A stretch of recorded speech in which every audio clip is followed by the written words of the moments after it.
The term God within the dark and twisted world of Fia and Hunga refers to multiple beings of varying strength who influence the characters and events within the game. Most common are the old and ascended gods, Lovecraftian creatures whose mere essence contains unspeakable power and have guided the history of mankind. However, humanity sought to rid itself of the gods' shackles and ascend to a higher plane, which was done through the Golden Throne. Any human who sets upon the throne could become a new god, gaining strength and transforming into a higher being of great power who could influence the world itself. Despite this, the godhood granted is of a false nature, paling in comparison to even the traces of the old deities, and all new gods are destined to fade in one way or another. There is, however, a man of prophecy who stands apart from the rest of humanity, and whose ascension may just be able to break the chains placed upon mankind. The main characters have the choice of becoming new gods and ending C and D, transforming in the process to embody the true nature of their souls, and coming face to face with their ascended selves. Each new god design has insight to the character's lore and soul nature, and today we will be diving into each one to explore what they represent and what inspired them. To begin, I want to discuss the three types of gods within Fia and Hunga. First are the old gods, eldritch beings of immeasurable and unimaginable might who represent fundamental aspects of the universe. However, we find that the old gods have abandoned the realm of humanity, and only their faint fragments remain in the world. Despite this, the traces of the old gods are worshipped by many, provide magic and supernatural abilities to those who channel them, and their leftover power can easily transform creatures into twisted forms. Additionally, they can easily destroy the minds of anyone who is unlucky enough to come into contact with them. Only 5 old gods have appeared in the games. These are Grogaroth, the god of destruction and human sacrifice, Sylvian, the goddess of love, lust, and creation, their child Venushka, the god of nature, the dark and mysterious god of the depths, and the trickster moon god Rare. Next, we have the ascended gods. These are the most unique and mysterious, as their strength is said to be on the same level as the old gods, but these beings are created from a human host who has undergone divine ascension by absorbing aspects of an old god in the process.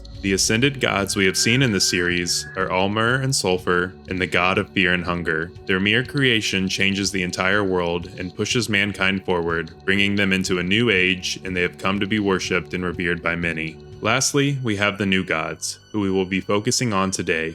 These beings rule the current age of mankind, and are the result of humanity wanting to gain power and divinity. They were once human themselves before setting upon the golden throne in Mahabra and ascending by coming into contact with the green hue within the realm of the void.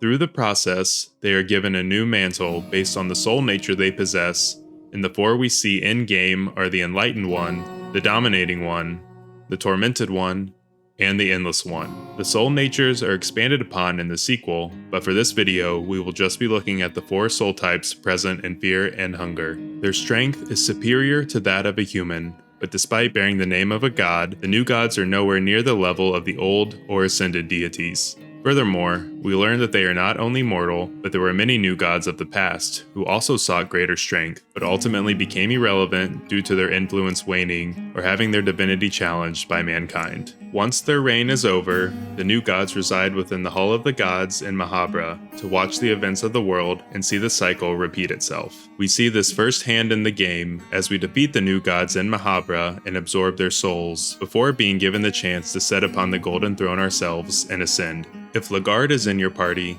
he too will set on the throne, but his ascension is much different and breaks the mold of those prior, as we will discuss shortly. After ascending, we find the main character's new god form within the void, where they speak about the true nature of the character's soul and what godhood means for them. Ragnvaldr the Outlander has by far the best new god form, with it being a physical representation of the torment he feels. Sharing the same tormented soul type as Ron Shambara, both showcase their powerful feelings outward. While it may seem strange and cruel that the nature of their souls is to be tormented, they actually use their negative feelings of their struggles as motivation to better themselves and grow stronger. With the Tormented One, he was a poet and believed no great art could be created without pain and suffering. His ascension only increased this belief as he has flayed the skin from his body, causing great anguish in the hopes of pushing himself even further to create the best art possible.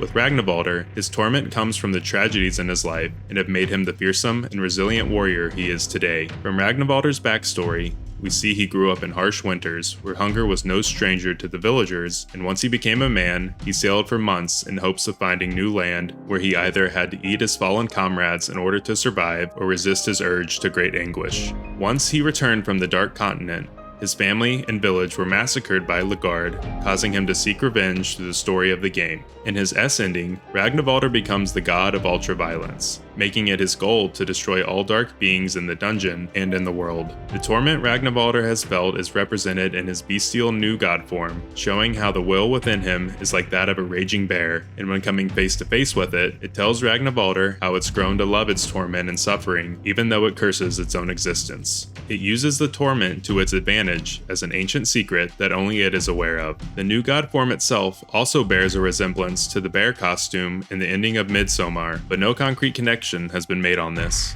Kahara the mercenary possesses the Endless Soul, just like Nilvan, which causes its carrier to yearn for freedom and want to push their creativity to its limits. For Kahara, this came in him being abandoned by his parents in the city of Jataya. Here, he had to put his creativity to the test in order to survive, which came in the form of stealing and robbing. Throughout his life, he always found a way to survive within mercenary groups and in deadly battles. Even his mission to the dungeons of fear and hunger is done in an attempt to secure a better life for him and his lover Celeste. In his S ending, he was able to find riches in the dungeons and lives a wealthy life, albeit filled with terror. However, looking at their forms, they don't seem especially creative, as they mainly just lose their shirts. But the Soul of the Endless actually has the greatest and most unique powers among the 4 soul types. When encountering Nilvan, we first sleep at the top of the Endless Tower, where she transports the player to the Endless Dream, a world she has created and can lucidly manipulate, as one's dreams are the place they can be most free. This notion is reinforced when Kahara comes face to face with his new god form in the Void. Within the Endless Dream, Nilvan shows us what brought all 4 main characters and Lagard to the dungeons, as well as a scene involving the infamous Pocket Cat.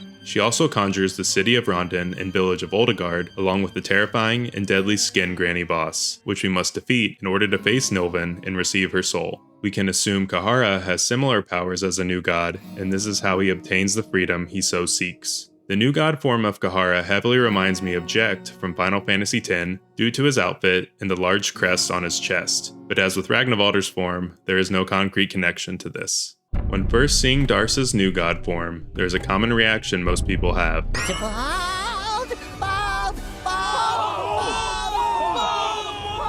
However, after you know what inspired her design, it all makes much more sense. Due to her having a dominating soul, Darus is a natural leader who can bend those around her to her will, but this brazen trait makes her blind to self-criticism. We certainly see this in the new god Francois, as his true form is that of a golden god, and his arrogance is his downfall, as we can use the talk option in battle to challenge his ego and distract him for the full fight. But it doesn't really seem to fit Darus, as she is eternally enthralled by Lagard, who seems to be the one bending her to his own will instead. This is due to Lagard possessing a unique soul, or lack thereof, which we will discuss in depth shortly. We do, however, see Darus as a strong leader within the Knights of the Midnight Sun, as she quickly took a high leading position after joining them, and shows great bravery in coming to the dungeons of fear and hunger alone to save Lagard. After coming in contact with her new god form, it reveals that Darus has been submissive, explaining why she hasn't shown as many dominating traits, and that it is time for her to awaken to her true potential. Her soul naturally yearns to dominate and hurt the weak around her, and this is shown in her new god form, which is based off of the design of the female Cenobite from Hellraiser, who indeed showcases a dominating Iron Fist mentality. Her armor also transforms to be much more intimidating and is similar in design to the body armor we see Francois wearing.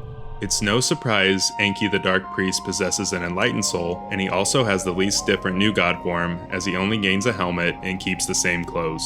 This may seem boring, but if you played Bloodborne, then you will understand the symbolism, as the helmet Enki gains is similar to the Mensis cage that Mikolash and the other members of the School of Mensis wear. Its purpose is to restrain the will of the wearer to allow them to see the profane world for what it is, and also as an antenna so that they may commune with the eldritch Great Ones, who are akin to the old gods of fear and hunger, which Enki and other dark priests channel for magical powers. Having a soul of enlightenment causes the possessor to relentlessly seek knowledge and secrets which are hidden from the world. New gods possessing these souls fittingly reside in the Grand Library, which houses countless books containing untold histories and truths. This is where Valtiel, the current enlightened new god, resides as well, whose personal mission was to create true life, although he never achieved his goal. When we find Enki's new god form in the void, it beckons that Enki needs to kill his ego and move on to truly find the knowledge he seeks. It also talks of how knowledge suffocates those who cannot adjust to it, and it had to leave the world behind after what it learned during its enlightenment and ascension. Surprisingly, it talks of how ignorance is bliss, and knowledge only enhances pain. Despite the mold of new god ascension that was laid out by the Fellowship and the main characters, Lagard breaks it and becomes the Yellow King instead of being tied to a soul type. The reason for this is quite surprising. Lagard doesn't have a soul, or at least a typical one. If a party member dies, you can use a soul stone to absorb their soul type, and this even works on the girl, as you will absorb the soul of the Ancient One. However, with Lagard, the soul stone doesn't react at all. We know Lagard is regarded as the prophesized one by the past new gods, and that there is something different about him, something that could make him greater than the new gods of the past, and it seems to be that he doesn't adhere to a standard soul type, and he also experiences aspects from the 4 soul types during his journey: domination from leading the Knights of the Midnight Sun, torment from the torture he experienced while being held in the dungeons, endlessness from consummating with Nilvan the Endless One and fathering the girl character, and enlightenment from the Cube of the Depths and the greater prophecy he is a part of. Due to this, he isn't bound to a singular trait, but can use all 4 to his advantage and become the strongest of the new gods, one capable of leading the world into a new and prosperous age. Lagard's Yellow King new god form fits his title perfectly, as he is draped in a yellow robe and has sickly green skin from being exposed to the green hue of the void. His new god name and form are a direct reference to The King in Yellow by Robert W. Chambers, which is an expansion of the Hastur character from Ambrose Pierce's works. The King in Yellow is a supernatural alien creature who can cause madness. This may seem uncharacteristic of the Yellow King we see in Ending C, but we see similarities creep up in Fear and Hunger 2 Termina, which we will touch on in a future video. The asterisk enemies he summons has caused some confusion as to its meaning, but it isn't an asterisk in the grammatical sense, but in its original usage. Asterisk comes from the Greek word for little star, which is fitting with his King in Yellow inspiration. The serpent wrapped around him symbolizes the Ouroboros and how snakes are used as the symbol of rebirth, as opposed to the evil symbolism serpents are often associated with. This is due to the snake not attacking the player, as it will only heal the Yellow King. As most things in Fear and Hunger are dark and warped versions of their true meanings, so too is the idea of ascension we see with the new gods. Instead of rising to a higher level or transcending their current limitations, those whose hubris gets the best of them and choose to sit on the golden throne only become more chained to their innate traits, living a life of supposed godhood and destined to only scratch the surface of their goals, but will ultimately fail, leading to an eternity of sitting amongst those who have done the same while watching the world pass and witnessing others strive to make the same mistakes they once did.